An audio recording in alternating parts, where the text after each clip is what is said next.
প্রিয় বন্ধুরা, এই যে দেখুন আমার বাগানের ঝিঙে, কত ঝিঙে হয়েছে। এই যে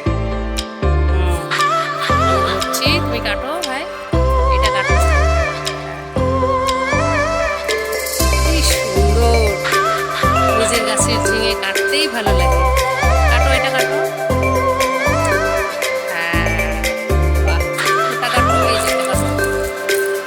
হ্যাঁ, এটা নিচেরটা, এটা কাটো না, আরেকটু করতে দাও।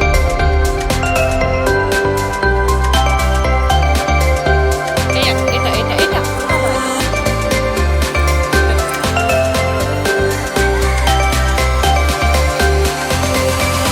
বাহ, ওটা এগুলো না, ওই যে ওটা, এটা কাটো। আরে ঝিঙে দাদা,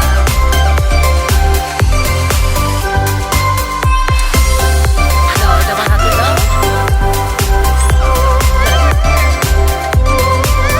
আর কাটবে না, আচ্ছা ওটা কালকে কাটবে, কাটবে, কাটো কাটো। আসো, দাও, হয়েছে, দাও।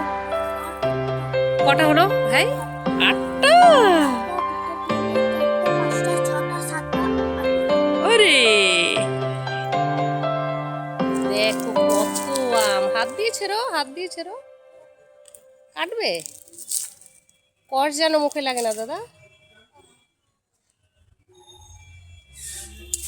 হ্যাঁ, আরেকটা ছেড়ো, দাও। ও, ওই দুটো, এই দুটো ছিল, এই দুটো, এই দুটো, হ্যাঁ ছিল ছিল, একসাথে ছিল দুটো, বাস হয়ে যাবে। টক ডাল করবো, ওপর থেকে আরেকটু উপর থেকে, হ্যাঁ হ্যাঁ। এই সাব্বাস, চলো। সুন্দর, এত সুন্দর বাড়ির গাছের জিনিস, সার নয়, বিষ নয়, কিচ্ছু নয়, সম্পূর্ণ জৈব সারে। দেখতে কি ভালো লাগছে। এবার আমি ঝিঙে দিয়ে মাছ রান্না করব, আর আম দিয়ে টক ডাল করব। বন্ধুরা, একটু আগেই দেখলেন আমি বাগান থেকে ঝিঙে নিয়ে আসলাম। এবারে ঝিঙেগুলোকে আমি কেটে নিচ্ছি। দেখুন, শুধু এই যে শীটটা আছে, এই শীটটাই কিন্তু আমি ফেলেছি, পুরো কিন্তু আমি ফেলিনি। এই যে শীটটা ফেলে মাঝে মাঝে রয়ে গেছে, এভাবেই আমি ঝিঙেটা কেটে নেব। এই যে এইভাবে কিন্তু আমি ঝিঙেগুলোকে কেটে নিচ্ছি আগে। এই দেখুন, এইভাবে আমি ঝিঙেগুলোকে কেটে নিয়েছি। সম্পূর্ণ কিন্তু আমি ছাড়াইনি, কিছুটা খোসা রয়ে গেছে, কেননা এটা আমার সম্পূর্ণ জৈব সারে করা, কোনো সার বিষ কিচ্ছু নেই। তো পুরোটাই খাওয়া যায় এরকম আর কি, তাই আমি এভাবে ছাড়িয়ে নিয়েছি। আর এই যে দেখছেন খোসাগুলোকে ছাড়িয়ে যে আমি রেখেছি, এগুলো কিন্তু আবার আমি পচিয়ে গাছের গোড়ায় দেব, আমি ফেলবো না এগুলোকে। বন্ধুরা, এখন আমি যেটা করব সেটা হচ্ছে শিলপাটায় একদম বেটে নেব।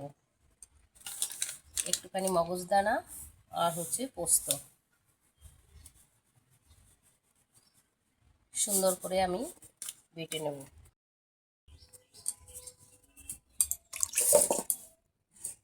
এবারে আমি বেটে নেব।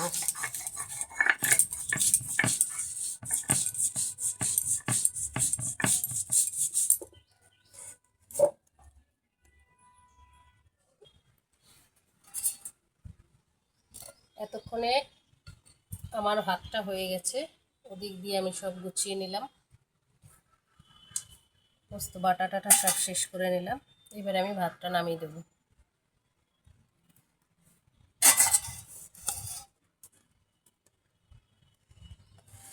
বন্ধুরা, ঝিঙে পোস্ত রান্না করার জন্য আজকে আমি তেল ব্যবহার করব না, আমি দেব একটুখানি ঘি। যেহেতু নিরামিষ রান্না, সম্পূর্ণ নিরামিষ, সেহেতু কিন্তু ঘিতে সবসময় ভালো হয়। সব সময় তেলের বদলে যদি সম্ভব হয় আপনারা ঘি ব্যবহার করেন, তাহলে কিন্তু খাবার এমনিতেই সুস্বাদু হয়। এবং আমার যেটা মনে হয়, রান্না করব বলেই যে যে কোনো ঘি ব্যবহার করব তা নয়। রান্নার জন্য আমার মনে হয় আরও বেশি সুন্দর বা ভালো ঘি, সুগন্ধওয়ালা ঘি কিন্তু ব্যবহার করা উচিত, যেটা আমার মনে হয়। তো একটু কালো জিরে দিলাম। এইবারে আমি দিয়ে দেব কেটে রাখা ঝিঙেগুলোকে।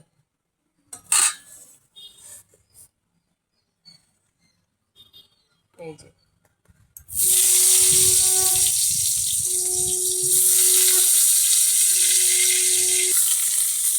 দিয়ে দিচ্ছি স্বাদ মতো লবণ।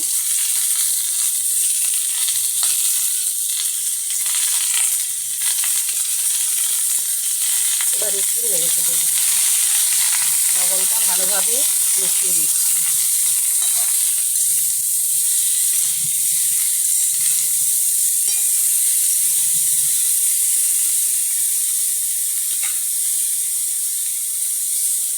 এটাকে আমি ঢেকে দেবো।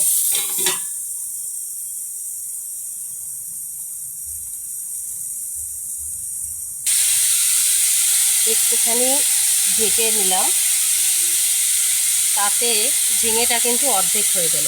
এইবারে আমি দিচ্ছি হলুদ। হলুদটা নেড়ে চেড়ে দিই।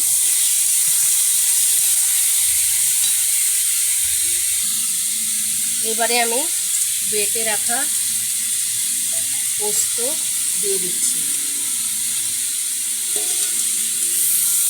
মিশিয়ে দেবো।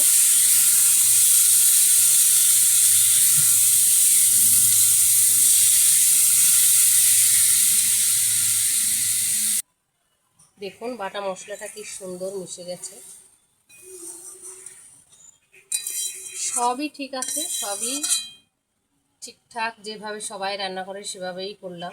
শুধুমাত্র আমি একটু ডিফারেন্স এটাকে করছি, সেটা হচ্ছে একটু যে জল দেওয়া হয় সেই জলটা আমি না দিয়ে দেব একটুখানি দুধ।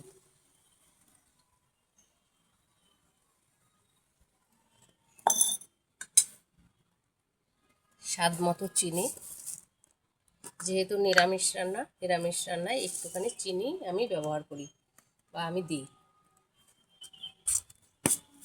এবারে ঢেকে দেবো আমি।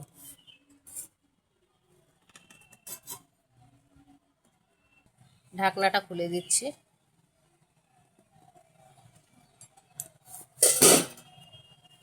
দেখুন কালারটা কি সুন্দর এসছে, দারুণ কিন্তু কালার এসছে। আর গন্ধটা এত সুন্দর লাগছে না, না খেলে বুঝতে পারবেন না। দেখুন এবার রান্নাটা হয়ে গেছে, দেখুন কি সুন্দর হয়েছে, দারুণ, খুব সুন্দর ঘ্রাণ এসছে। এবার আমি নামিয়ে দিই। বন্ধুরা, আমার গাছের ঝিঙে পোস্ত দিয়ে যেভাবে রান্না করলাম, আপনারাও অবশ্যই এরকম করে রান্না করে খেয়ে দেখবেন। আপনাদেরকে অনেক অনেক ধন্যবাদ আমার সঙ্গে থাকার জন্য। আবার নতুন নতুন রান্নার ভিডিও নিয়ে দেখা হবে আপনাদের সঙ্গে। আপনারা ভালো থাকবেন, সুস্থ থাকবেন।